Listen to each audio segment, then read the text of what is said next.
there's risk in whatever you do, right? Whatever you do. And moving out of here, there's risk in moving away from it. Big risk. But whatever your dream is, I think you should chase it. You know, but I think there's opportunity here for sure. Again, there are going to be dues to be paid along the way to get there, right? I mean, I think a lot of people, you know, I think about the time that I spent in a professional career in tournament where you come in and think, yeah, it's only going to be this short amount of time and I'll be the boss, right? And that's not how it works, you know, but so it's about what motivates you, I think. And, you know, if you want to surf, Ocala is not the place for you. Right. But there are a lot of other things to do here.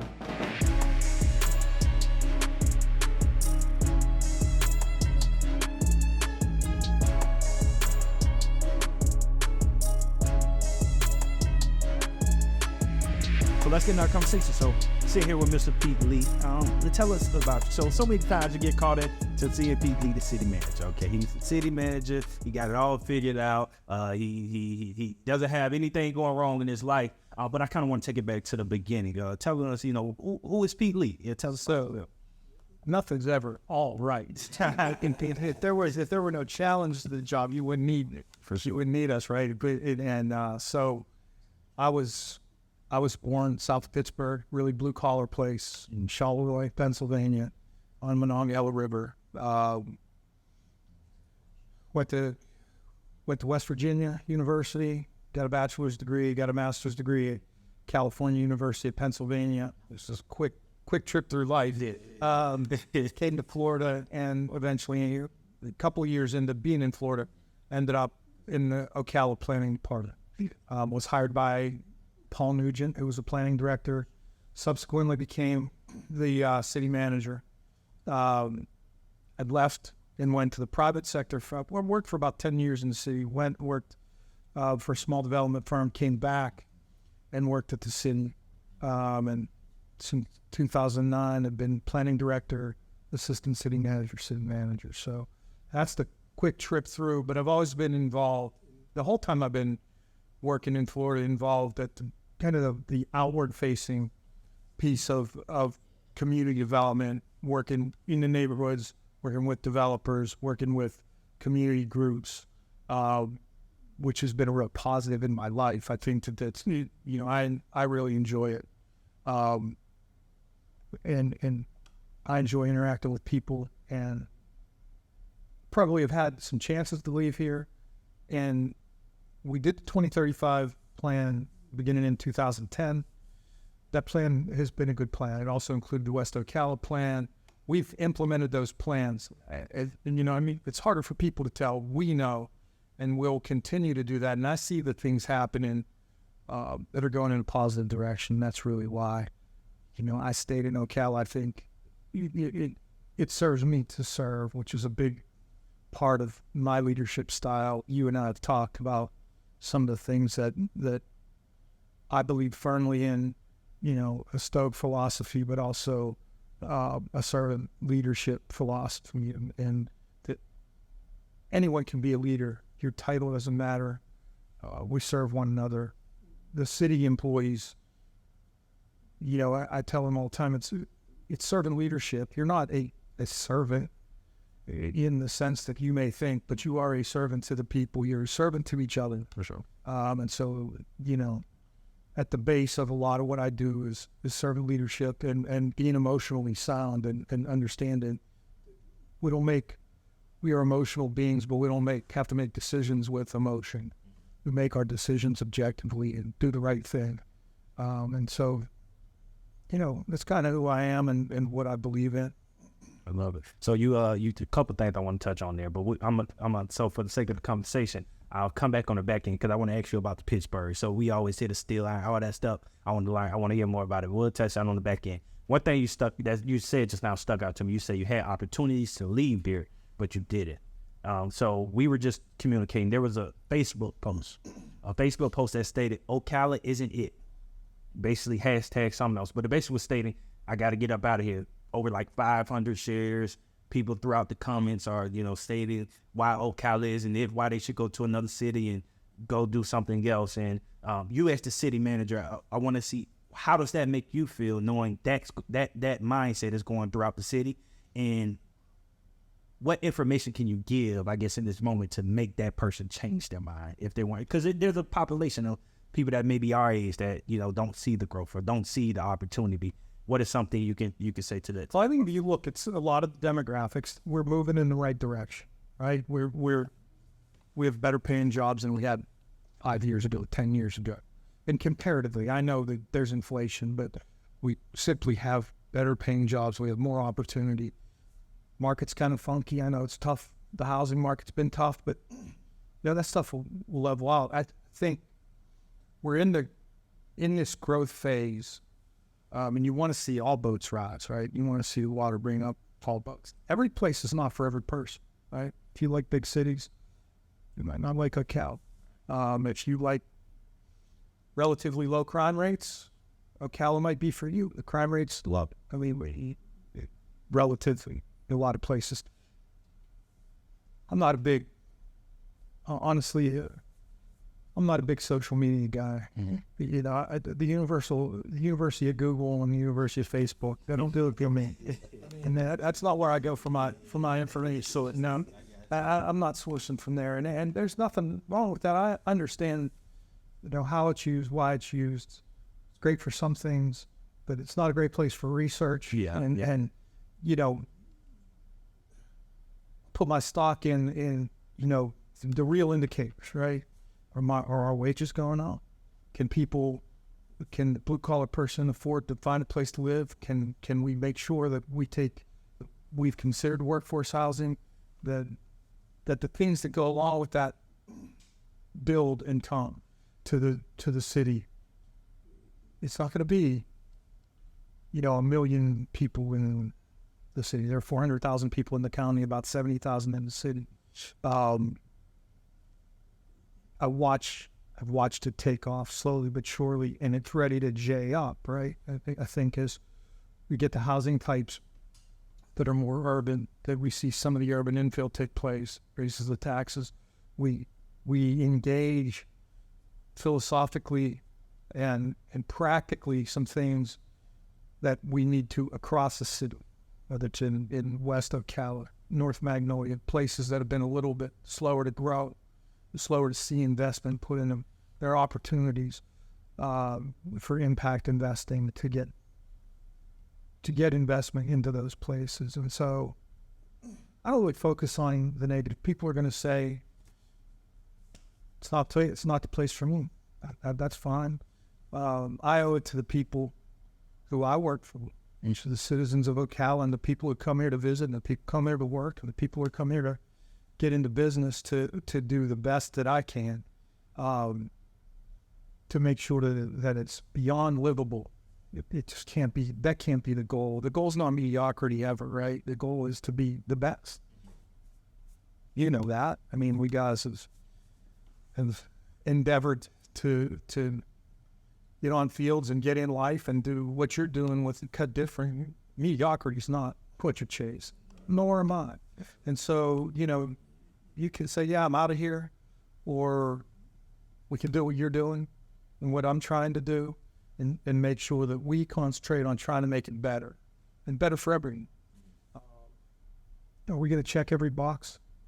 It takes a lot of time to check every box, and the boxes change, right? 5 years ago, 10 years ago, we had one set of goals, and they change. And like I said, we did the 2035 vision. We will update that with 2050 vision starting this year. And you know, as long as we implement those things and keep aiming, you know, we aim into the future, but we update them regularly. That's what I'm after. So I'm not going to let that take too much space in my head. Yeah.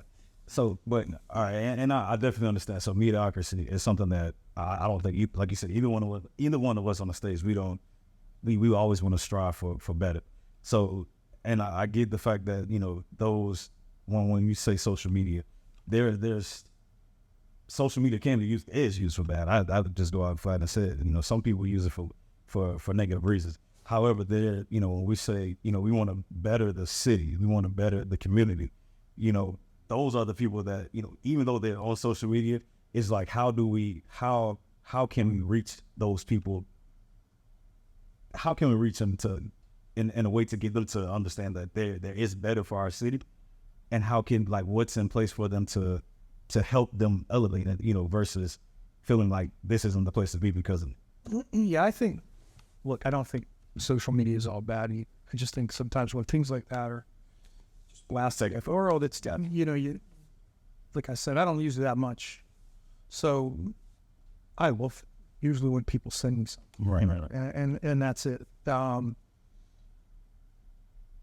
think people should be involved at ground level as much as they can. It takes a lot of time. It's easy to say from this position, or as somebody who's done what I've done for a long time, go be involved. People have kind of lost touch with the day-to-day workings of government. And I think it's important to familiarize yourself with that. And it's not an adversarial tool. Again, like I said, servant leadership is so important to me, and that's why part of that is why. For sure. I don't think I'd be sitting here in this position if I didn't care about solving problems. It's all a puzzle. So somebody will say it's a negative. No, it's not a negative. It's a challenge. Mm. It just is. Sometimes things just are. You can't do anything about them except face them and do what you can do. It's within you to control those pieces. So it's likely that the city can do a better job of promoting itself on the positive things that we do. When I say city, I mean, people in the city too who are doing things that we need to make sure we focus on what we're doing that's positive, what we're doing that's a good thing. There's always going to be a naysayer. You spend too much money on this. We don't need to spend police. We don't need to spend firemen. We don't need to spend parks. I mean, we kind of need all. And we know what pieces we need, right? And we use them all the right way. That's our responsibility, again, as servants to the city, servants to the people. So I think we do, a little better job of self-promotion of the positive. Yes. And learn from them, make mistakes, and learn from them. Hopefully they're not, they're typically not terrible mistakes. They're policy decisions and some things that, you wish you could undo. But again, you can't undo things sometimes. And so you have to play the cards that you're dealt, and you move forward the best way that you can move forward. I agree. I agree because, what you're saying as far as, and you said find ways for the city to do a better job of at least giving that information, like, this is what's going on. Because for those people that may view it in that negative manner, they just don't know. Right. They don't know where to go look for the positiveness in Ocala when it's there. And that, look, you rely on feedback all the time. It's, be it positive or negative. Again, cliche, the squeaky wheel gets the grease. Well, yeah. You know what? It's kind of true, because if somebody doesn't complain, I always tell people, sometimes I'll come to my house. I apologize for coming here, but I had to tell you about this. You don't have to apologize for coming here. We have to figure out how we solve your problem. Now, if it's really your problem, right? Sometimes it's, Jay's my neighbor, and man, he's sloppy, and and it's like, well, did you talk to Jay? He'll kill me. He said this. We try to avoid all of that. So I go, we go talk to Jay, but no, there are things that always are going to be things that need to be fixed. And it's a city. It's not like two houses on a street. It's a complex entity, and so you always have to pay attention. It's your head has to swing. You got to be nimble. You got to know what's going on around you, or you can miss stuff very easily. And so it's important that we stay in touch with who our constituents and our customers are, and that's, the people of the city and what do they want. It's like recreation parks. And, we don't have pickleball facilities. Everybody's playing pickleball. Right. Yeah. And so, okay, we slow to the game? Probably. right? But that's up to us to make that turn, and that's just one tiny example of things. But there's always there are always positive and negative little forces that are trying to move your boat one way or the other, and your job is to kind of keep it straight. Yes. And that's what we make sure that we try to do. It's a lean budget. It's got a lot of challenges in it. James said it's $1 billion, and you got to make sure that all of that's in the right lines to make the boat move, and that's really what we're focused on, making sure that we keep up. So, question. So, I hear you when you say the squeaky wheel, right, is the one that gets the help. So, what avenues are there for constituents to voice their complaints, and then what are some of the gaps in those systems, so that we make sure that the constituents are being represented fully? Yeah. So, just real again, Miles, be kind of high in general. Mm. I'm always there. My door's open, and if people are critical of me, sometimes it's them I'm too accessible, which I don't believe. I think I should be accessible. But there are a lot of places on the continuum where we can solve problems at Duke, right? So it depends on the kind of problem that it is. Some are ours, some are others. I can't promise you that I can solve every problem in the world. If I could, I'd be doing some other job, and I didn't make it right. Yeah. Oh, it's been nice. But usually I know where to go. Right. Every once in a while, somebody will trip me up with something that I never heard of. Like, what? But usually we'll know how to direct traffic around those problems. A lot of problems cost money to fix, right? So you hope that you have the budget to fix it. If it's a city problem, sometimes we get involved in problems that are, maybe a neighborhood's problem. We don't really have a place in that neighborhood, but somehow we always end up in it, right? Because you're in the city. The city hall number is always, we take every phone call.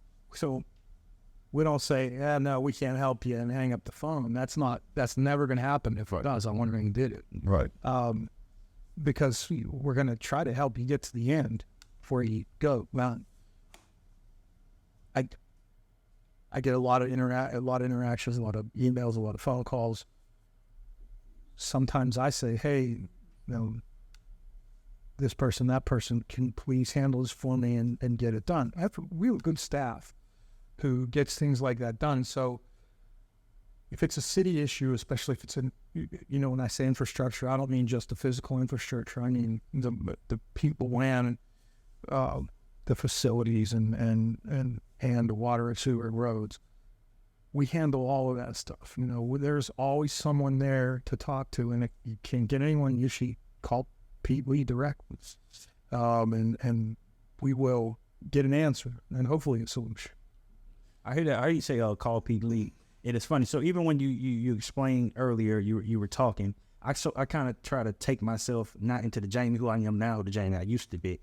So the mindset of the teenager or the young that never wanted to be in Ocala because he didn't see any growth. He didn't see anything, because that's most people. That's how it look. Again, this Jamie that I am, I kind of came back, got tapped into, the business side and seeing like, okay, this place is actually thriving, or, got some of this stuff going. So, and I heard Eddie because your communication was like, we got to communicate to these people. So, it's lack of a better word, ignorant or whatever they may be, because I was ignorant once, and I know how that feels. I know how that feels to feel, just because the people I'm around don't have resources or don't have nothing that I feel like the whole city does. And again, there's a whole different area that you could tap into, and I think that's what we have to build. We have to figure out how to bridge that gap. To bridge the gap. And I think everything is bridging gaps. So, here's what I hate the most in life, kind of is, I hate getting on telephone. I don't care if I'm calling cable company or what entity I'm calling, getting the information line and pushing buttons and trying to get right?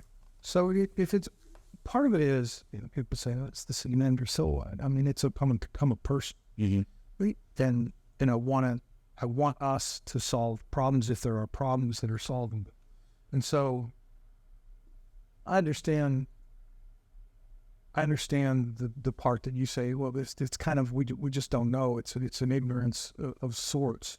I think, there are plenty of opportunities to be involved at some level with the city, even if you don't work there. And they take time. So volunteering to be on boards or going to meetings, I know it takes time, but I think to be involved at some level in what's going on, to understand why is the budget what the budget is, why does this cost what it costs, how many police do we have, how many do we need, how many firemen do we have, how many do we need, how many parks do we have, do we need more parks, where are they, what are the opportunities, how are we looking forward, how are we trying to attract business, how are we trying to make sure that we have enough jobs for people, and what are our relationships with the county, what are our relationships with the school board, with college, all of those things.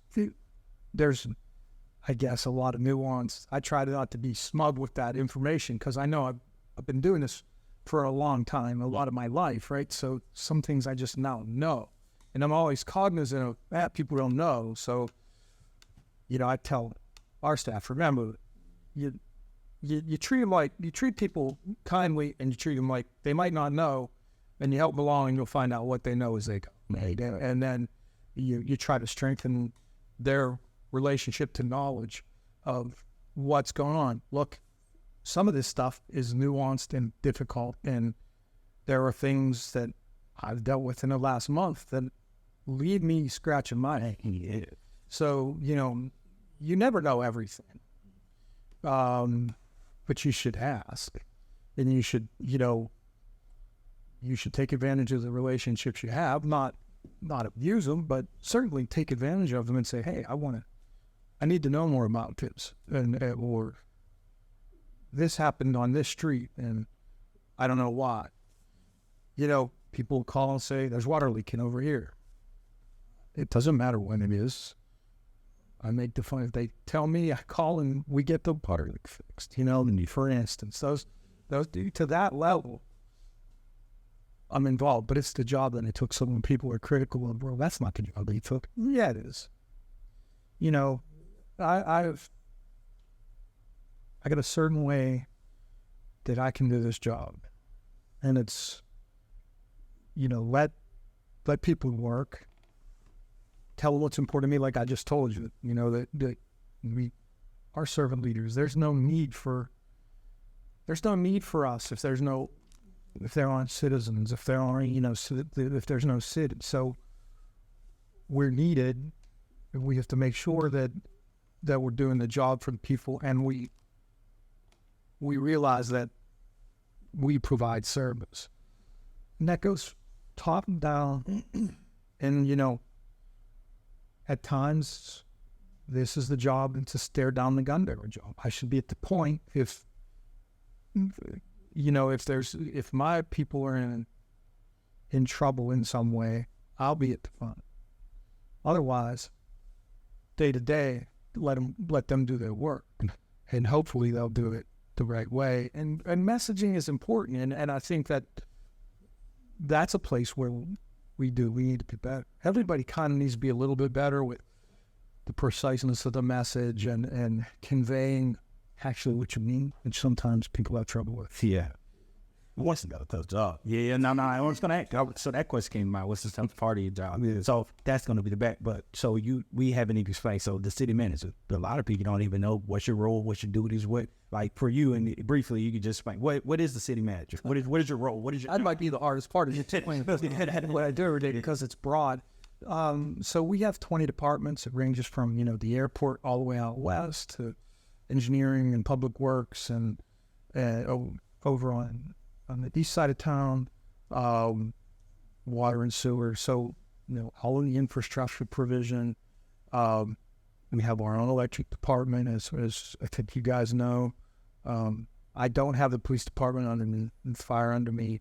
Directly reporting to me is growth management, which is the planning department, the building department, code enforcement, the airport, and the fire department.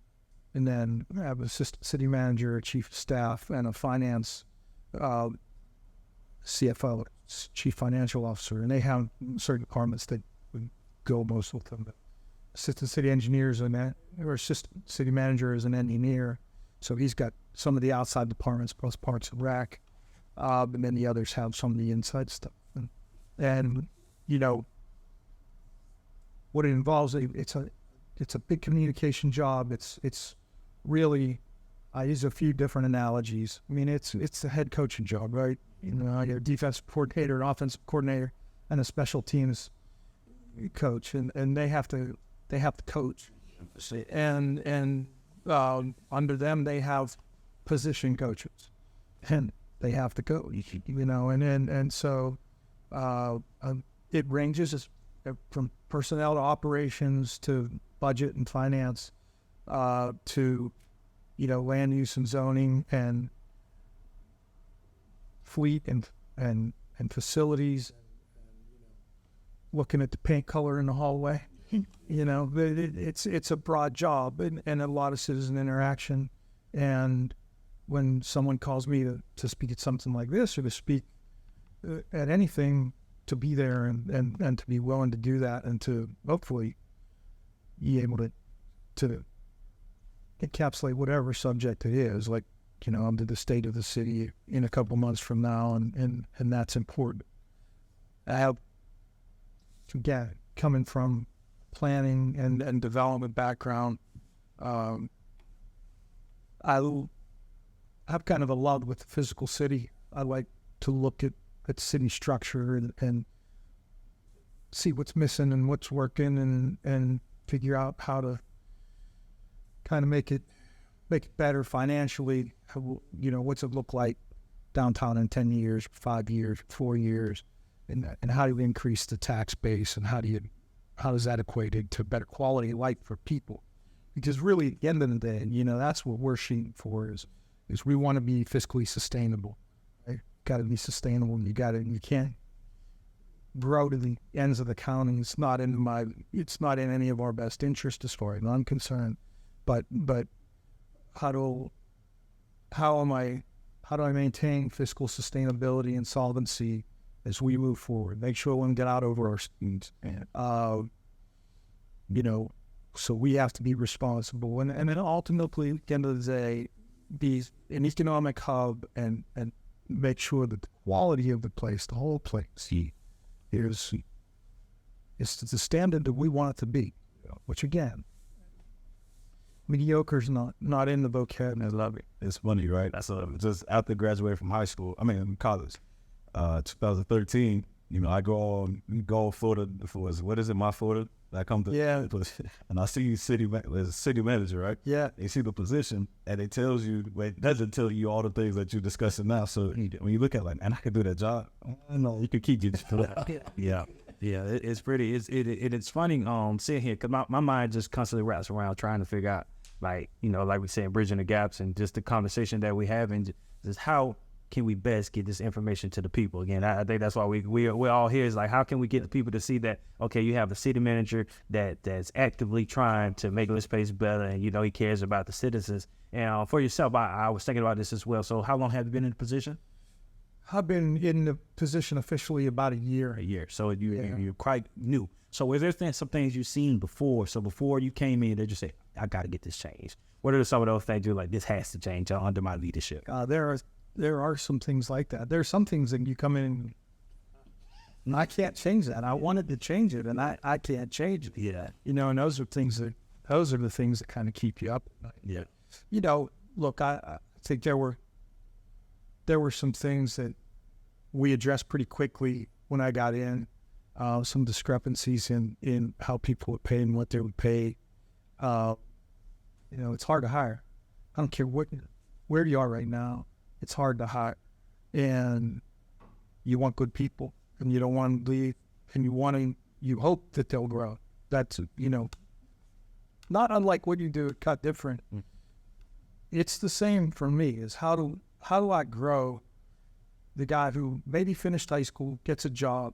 How do I grow that guy to stay with me, to be valuable for a long time, and hopefully watch him progress in jobs and take on new jobs. So, you know, employee retention, training, and making sure that, you know, when you have this job, you're always going to have, that guy's a senior, he doesn't care about us. I get it, but I don't want it. It's not so, I don't think. I care about the people who come in. I want them to learn. I want them to grow professionally. I want them to grow personally. You know, I want them to grow as leaders. I tell the people who come in to orientation about servant leadership, you know, it's not a preach time. It's just, hey, here's the philosophy. Everybody's a leader, has the potential to be a leader. And you don't have to be, but you know, do the best you can do. You're not on this earth long enough to again, chase mediocrity, just kind of sleepwalk through it. Get in there and give it your best. And if you will, hopefully you'll rise through the ranks. And if you want to leave, I'll help you leave if I think it's going to be better for you. Mm-hmm. You know, I'm not going to force you to stay. You stay, as my guy Mike Tomlin says. Yeah. Better to have volunteers than Austin, right? Yeah.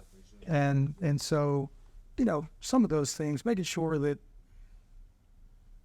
the quality of the workplace is at a high level. And I think it's a good place to work. I think it's a great place to work. I want it to be better. I always want to be a little bit better. Continuing on some of the roads that we're on in terms of the vision, because I think, you know, you really need to have vision. I did a walking tour last month for the Secretary of State in the downtown and at some of Midtown, and it was about the vision, what I see here, what I see there, and what we've done so far. And I want to continue that. Not just in the downtown, but in other parts of the city where we see that we have investment. I want to talk to people who will invest. So the other part of it is, because of my background, the ability to kind of reach out to people who are interested in development in all parts of the city. What's coming? I don't know. You take away. You got something. I got something. Is you? Now I was gonna ask, so with your background, have you ever seen growth like the growth that's hitting Ocala right now, or is it something special? Is something that you've seen before? Can you speak to that? Yeah, we saw a lot of growth. You know, in the last boom, we saw a lot of growth. This is a little different. I think it's a little. It feels like it might be a little insulated. So you know, I've seen the growth is kind of like a wave. It's wavy, right? Depends on a lot of different pieces of the market. What are the banks doing?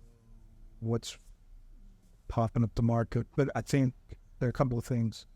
There's some tax advantages to moving here, right? There are no state income taxes. There's, you know, WEC is here. We have more jobs here, and crime rate's relatively low. You have basically 2 seasons, right? For some reason, this feels manageable from the development side for me. I'd like, again, I've got a real philosophy on how things should develop. So the internal pieces of the city are the pieces that I want to grow. The opportunities that are downtown in parts of West Ocala, in parts of North Magnolia, and some places in the eastern part of Ocala where, you know, I think we'll see a little bit of a wave of multifamily that may be 4 or 5 stories tall, for instance, and you know, that are on vacant lots. We have a lot of parking lots and a lot of vacant lots downtown and in places where there are great development opportunities. When I go by, I'm like, you know, my imagination is one of my stronger suits, and it's like, yeah, I could go there. And, you know, so looking at where a hotel goes, where houses go, where apartments go, you know, then it's just selling it. And I think the market's become a little more ripe for a lot of people now from in the development world. Ocala's kind of on the map, you know, on a national scale. It wasn't that way before. So even in the last run up in the market, people knew where it was, thought, yeah, that'd be okay. And now it's completely different. It's like, yeah, we like Florida, we love Ocala. Right. And so, you know, of course, there's things you have to be careful with, right? You want to make sure what you're buying is that the trade-off is worthwhile. And so quality is important to me. I think, it's important that we have quality development, that we have, if it's an employer, that they provide jobs where the wage makes sense. So we have a team, we have an economic development team.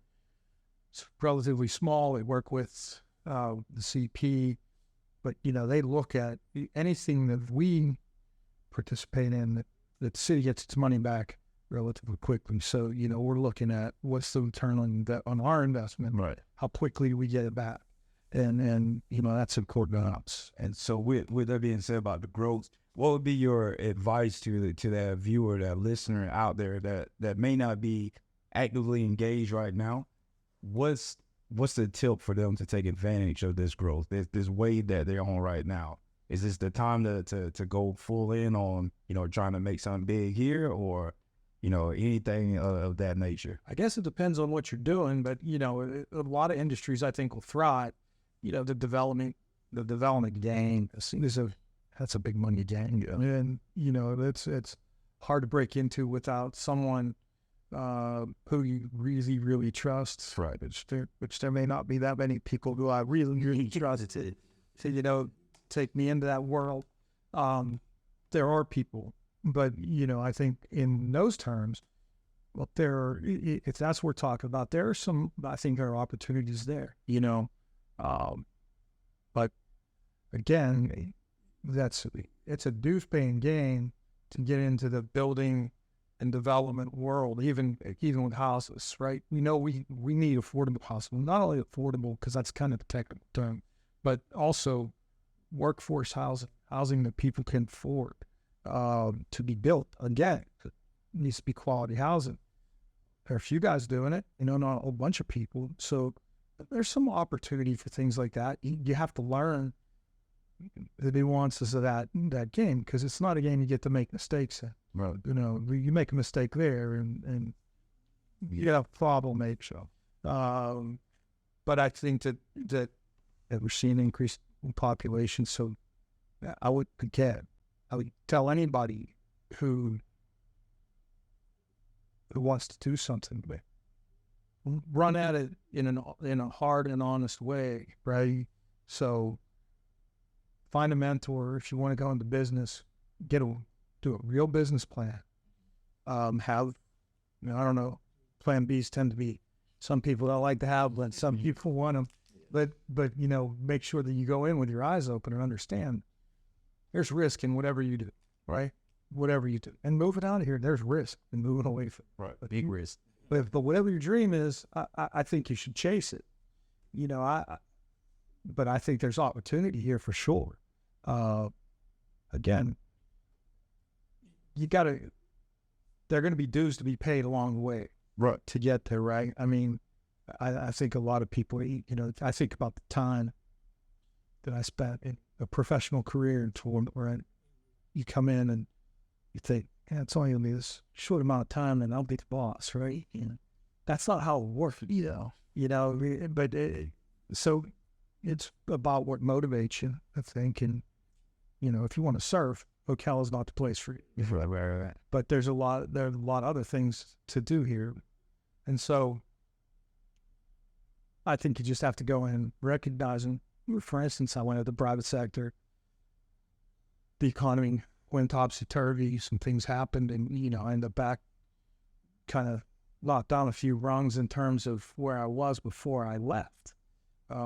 Still a good experience in retrospect. I mean, if you ask me at that moment in 2009 how I felt, again, it's one of those points where could have left, could have stayed, and decided to stay for a few different reasons. And Ocala's been good to me. And so I think I've worked pretty hard along the way. I've stayed involved and gained knowledge. And so I think the economy is going to, if there are more people, there are going to be more opportunities. So if it's a service industry or if it's a new business venture that's a small business venture, I think that, you owe it to yourself to do your homework, figure out how that business really works. Don't try to mock it up in your own bedroom say get out to the world. I don't know if that's going to work. That's that do for self attitude. And even going and head on to what you're talking about, we preaching that, and we're even taking a turn to focus more on that. So teaching our kids, the parents, people to do for self. So many people think that people owe themselves. Like just because of this or that, I'm owed this or that happened, and it's life doesn't work like that. Like you just say, you have to pay your dues. You got to get your boots dirty, whatever the words or whatever you want to think about it. But we have to start preaching that mentality. And I think even when we were talking, even communication, obviously the city, y'all had to, go about ways things different. But for us, our communication is teaching. Dude, like nobody owes you nothing. Right. Stop complaining. Your situation is more so saying, okay, play the hand that you were dealt. Okay, everybody cards. If we up here playing poker right now, I don't know what y'all got or whatever it is, but you know what they say, keep your poker face on it. Hey, make the best of the best. But it's not to say just because I was dealt a better hand that I'm going to be successful. And just because you have a bad hand that you're not going to be successful. We have so many stories and so many people that we can look up of people that were dealt terrible hands and they still found a way to be successful. And I think that has to be communicated over and over and over. I think, I've been lucky to have, I don't know, I didn't call them mentors at the time, but where I may have made a move where I was going to go that way, somebody turned and got me going the right way. So I think what you guys are doing is incredibly, incredibly important. I mean that with all of my heart, because that's happened to me a couple of places in life, right? Where I was going to go that way, and then somebody said, look, here's what do. So to have mentors is really important. And then to pay that forward to, hopefully the people who you mentor turn that into mentors too. And again, that comes with or emotional intelligence, right? I mean, got to be, to give good advice, I think the Stoicism helps too, is that it's, look, I don't know, I know what's best for me, but I'll help you any way that I can help, and to help turn people and get them into positive routines and what I tell people too when they come to work is I don't want it to be drudgery. It's not going to be perfect every day. You're not going to be doing something that you love every day, but I want you to love the concept and be able to see on the horizon the ability to move forward, right? If you can't see that, then you need to do something different. So there's got to be that. Hope's a terrible strategy, but you got to have it, right? It's not a strategy to use, but you got to make sure that that's there. That vision. Yeah, you have to have the vision to move forward. But a lot of times, you need that person you can trust. You need the man. And you guys know that. You do it all day. So it's admirable what you do, and it's needed even when the guys or ladies are in their 20s to positive feedback, recognizing the effort is as important as recognizing the success, right? And the effort, if you know that there's positive effort, I think recognizing that's really important, and just keeping people driving to the goal. Again, life's kind of short. Chase what you're passionate about. Yeah. I don't know if y'all got something, but I want to ask you something. So a lot of people are in the city and they say, we got all these car washes, we got all these gas stations, we got all these different things going around. And people that got families, they got, they want to see the Dave and Buster's, they want to see, the fun where the kids can go out, have some fun, parents can have a little couple drinks and, those little family fun things. And other people want to see clubs or bars and different things. The city manager, you're right here. Can you please tell us what's coming to the city? Well, what's coming so to the here's what I can tell you. So people will say, when do we get an airline?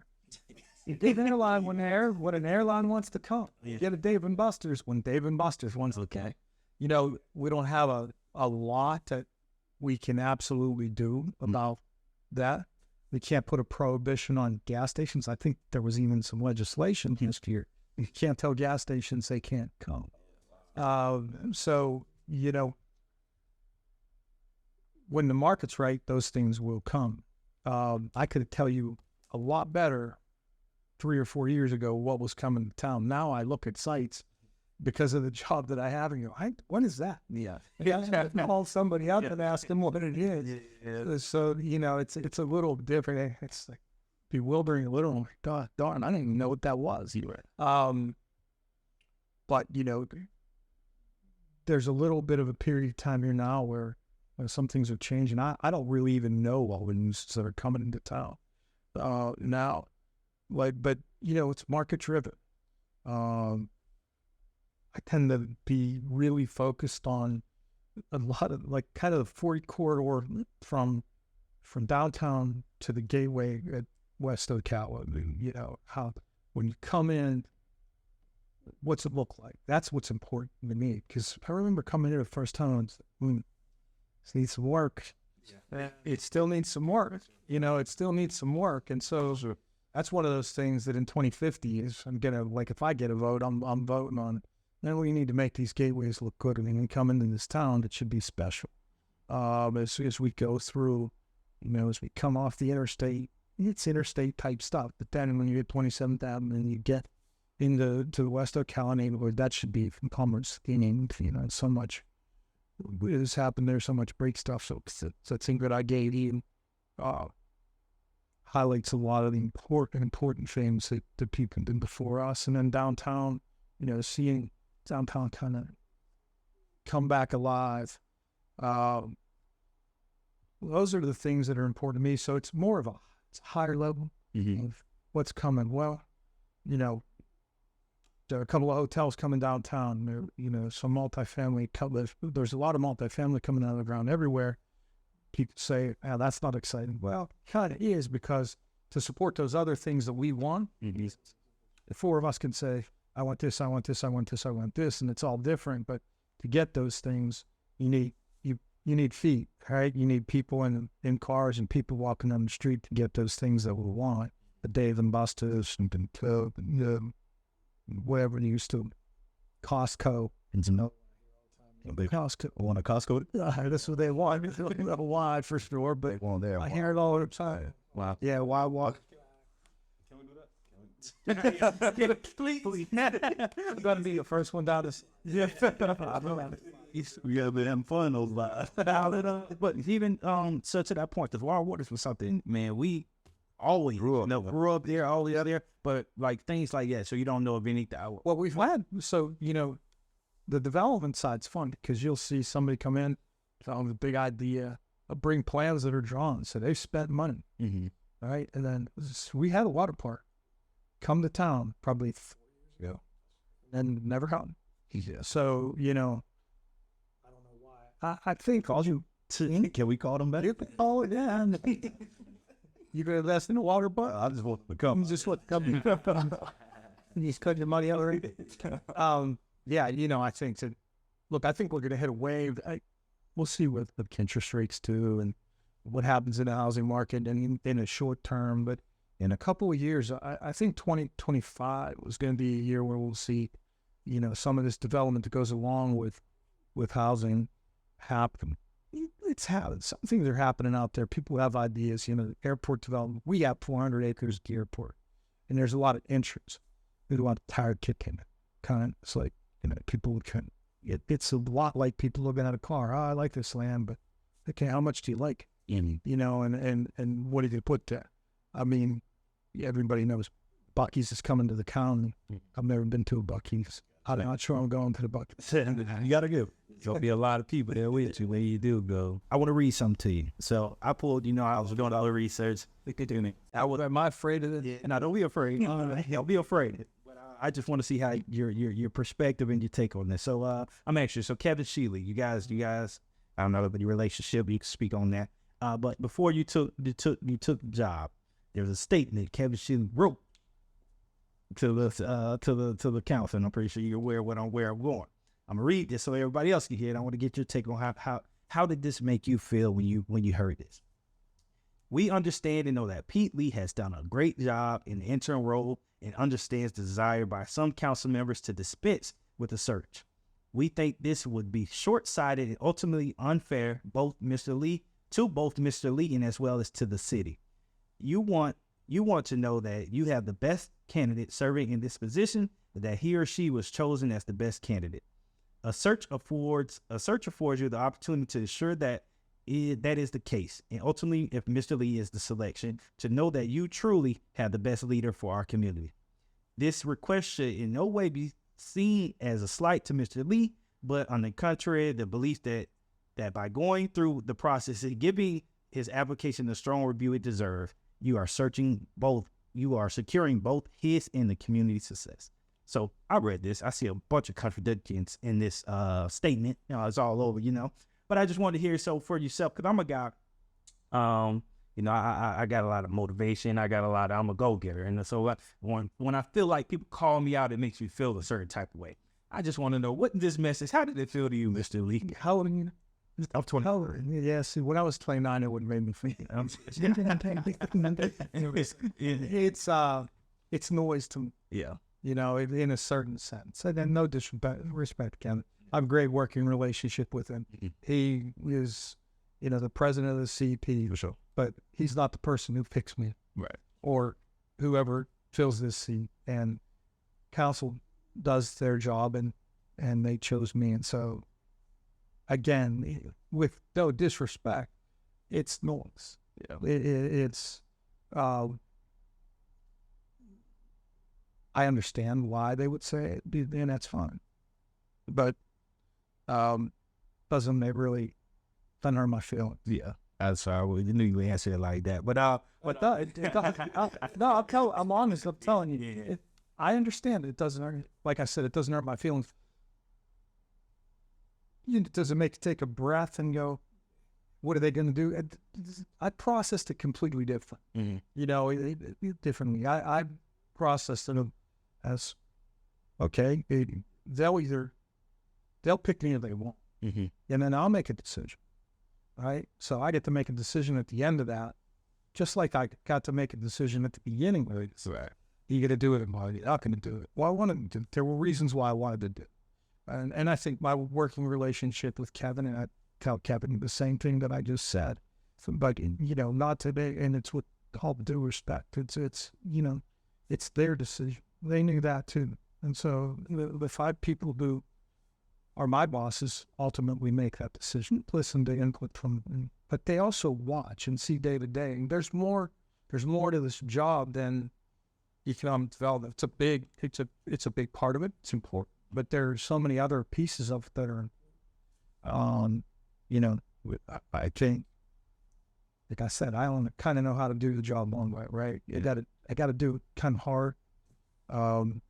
Spend a lot of time doing it. Recognize the multiple facets to it. Having great employees is one of those, maybe the most important one. And making sure that they feel like they're taken care of, and that their fund is as important as anything else. So that's one facet, one factor. But I've had, the Delaware police and the police union endorsed. So, I don't think they've endorsed anyone else for the city manager's job. So, and I'm not immune to criticism. We're allowed to criticize me. It's okay. I don't take it personally. Yeah. I mean, that's the other thing is, take it seriously. Take it very seriously. I don't take it personally. And I think that's advice that hit me late, and it was good advice. Yeah, I guess I gotta wait for that to catch up to me. That ain't got to be. So even with the question that I asked about the citizens of Ocala, the mankind who feel like, this is not a place for me, like he said, you had a process. You process it from both sides. The Layton's like he had to look at it internally. You saying do for subtle. This is what you should do. Process whatever. You're from Ocala. I'm pretty sure you've been here for, and this is for everybody. So speaking in general, but you're able to see like what great things have taken place since you've been here, since you first got to Ocala and where is that now? So I guess at the same time, I just go back to, the information, the misinformation. Process it, figure out how you've done your research. For people, I think, like I said, look, at every point in your life, it's a little different. Like, so I think to your point, when you're moving forward, sometimes it seems like everything's moving slow, right? And I think that's a lot of times where people say, it's not for me. it's too slow. Yeah, we might be making progress. We might not. Even if you're alone and honest with yourself, right? Or having an honest discussion among the four of us that, yeah, we made, and there are places where we haven't made progress. When you look backwards at it, it moves. It seems like it went a lot fast, and maybe that's perspective again.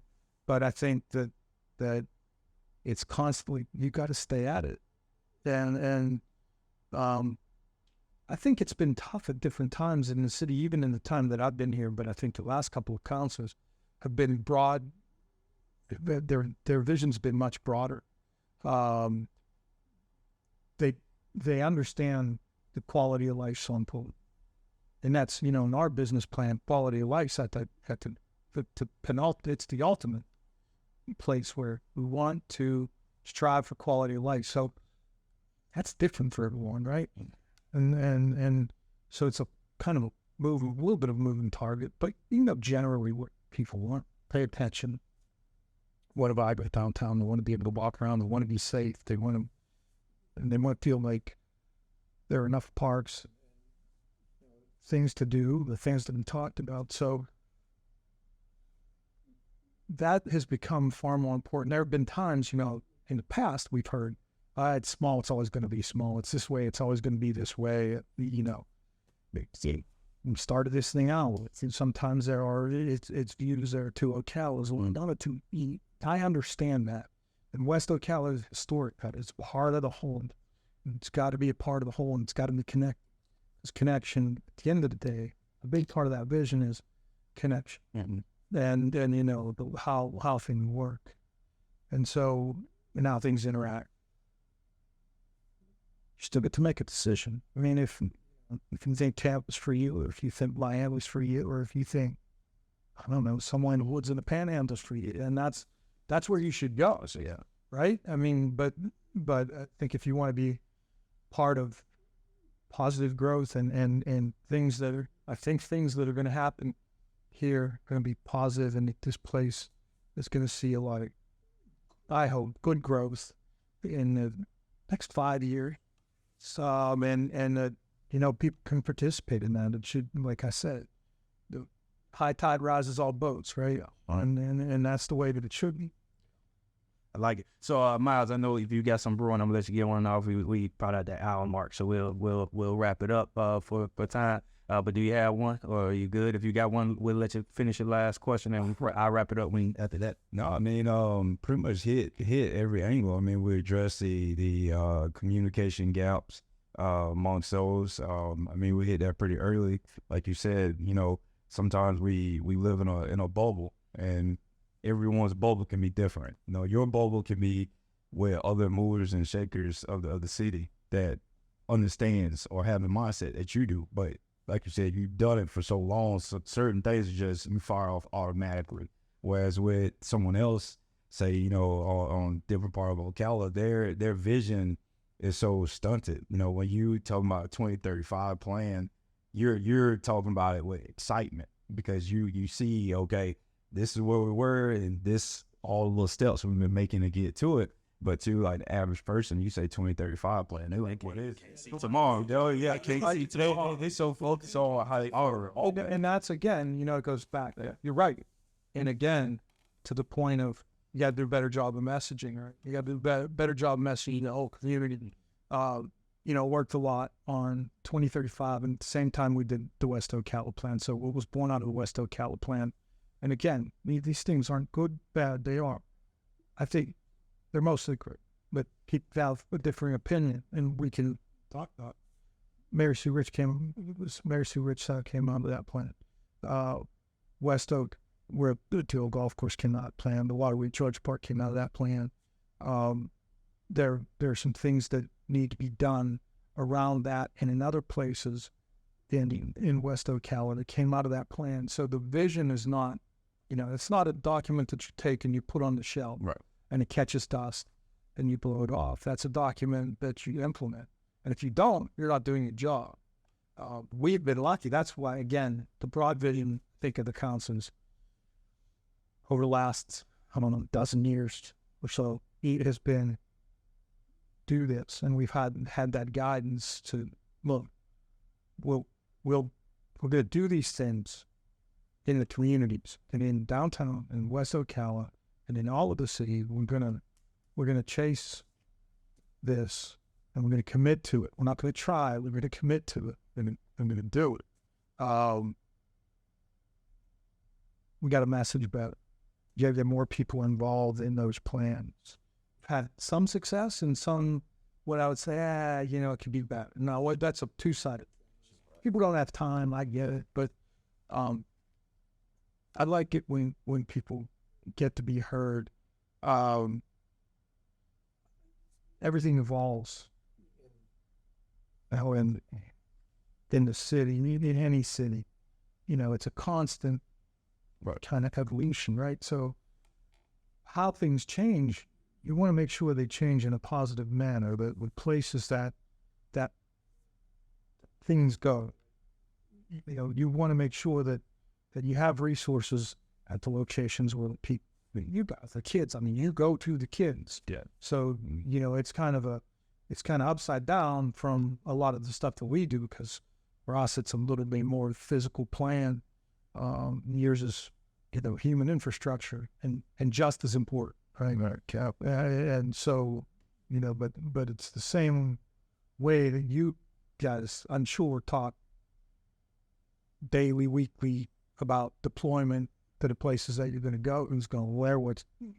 It's the same. Yeah. Just it's just a different thing. Yeah.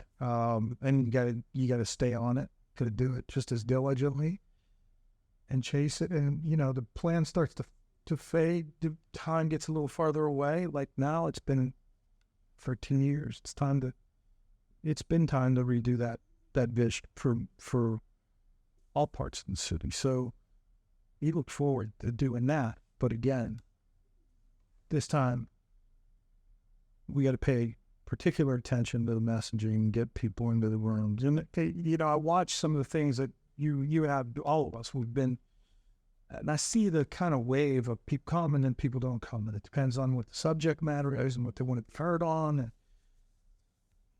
this is, a lot of times, this is kind of fundamental, base level. Right. Sense, what's my neighborhood going to look like?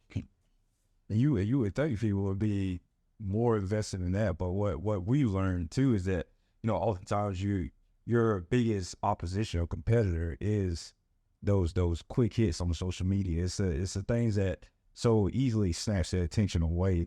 So, yeah, so when we're right with you when saying do better with the messaging, because it is a huge beast that you're trying to push up against. Because you can say 5 things that's going well, and then on Facebook someone take a picture of a pothole on one of the roads and say, you know what, he be missing. Yeah, say our infrastructure failing. So it's just a crazy obstacle to really have to navigate. So we get those moments. That's what it is, and you address them as when you address. Yeah. Right. I mean, you got the responsibility then to address that. Again, whether it's me or the fire chief or the police chief or city council person, when we know, we do. And so, again, that kind of proactive messaging, getting people involved and saying, look, you can be a part of this. Or, you could sit up there, yelled out. It's like the story about Charles Barkley. One time I went to practice and he was sitting on an exercise bike eating McDonald's, yelling at the players if they want to practice it, right? I mean, you could do that. Yeah. Or you can come out and we can try to pass his court. Right. I mean, you pick. Right. I like it. So, but it's a good time, man. We got to wrap this thing up. So I do appreciate you for your time. There's a lot of, we got a lot more stuff I want to touch on. I wanted to go back and talk about your humble, your beginnings in Pittsburgh and how that correlates to now. I even wanted to touch on the growth in the crime. How does that work? Again, with growth coming, you can expect more crime to come in and bigger criminals to be around. So there's a bunch of things I wanted to touch on with that. But we'll have you back. We'll say that for next time. But again, so I'll if you have it, subscribe to us on YouTube, Cut Different Ink, on our Facebook, Cut Different Ink, and as well as follow us on Instagram, Cut Different _E. We need you. You guys are part of this family to help this thing grow. So you got just to another episode of Exposure to Lead Access podcast. I'm gonna let you finish out. If you have a message that you want to give to the people of Ocala, or a message you want to give to the world, now what would that be? Well, right now, because I'm sitting with you guys, honestly, I got to tell you, it's great to have you guys doing what you're doing in the city. I'm and in the county and in the community. I'm happy for that. It's really important. Like I said, people need mentors. Kids need mentors. I'm really proud of what you're doing, and I really am impressed by the success that you've had, and I look forward to seeing, like I said, everything evolves. This thing is going to evolve, and I think that it's going to be all positive. So I'm happy to be here. I'll come anytime. We appreciate it.